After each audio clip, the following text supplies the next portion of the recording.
মাজনিশা মহানগৰীৰ ফুটপাথ চাৰিআলিলৈ অকলে ওলাই নাযাবা। কিমান বিষাক্ত হৈ পৰিব পাৰে জানানে? নিস্তব্ধতাৰ পৰিৱেশো, ৰাস্তাৰ দাঁতিত তেজেৰে ৰাঙলী হৈ পৰা গুলীবিদ্ধ মৃতদেহবোৰ, নতুবা ধৰ্ষণৰ বলি হোৱা অশ্লীলভাৱে শেষ হৈ পৰি ৰোৱা নিসহায় নাৰীৰ দেহবোৰ।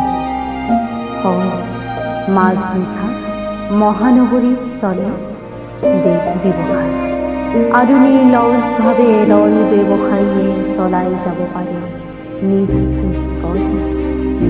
বাধ্যতাৰ কবলত পৰা দেৱীতুল্য নাৰীকো আজি বেশ্যাৰূপলৈ ঠেলি দিবলৈ কুণ্ঠাবোধ নকৰে এদল নিষ্কৰ্ম। শেষ হৈ যাব ধৰিছে নাৰী জাতিৰ অস্তিত্ব।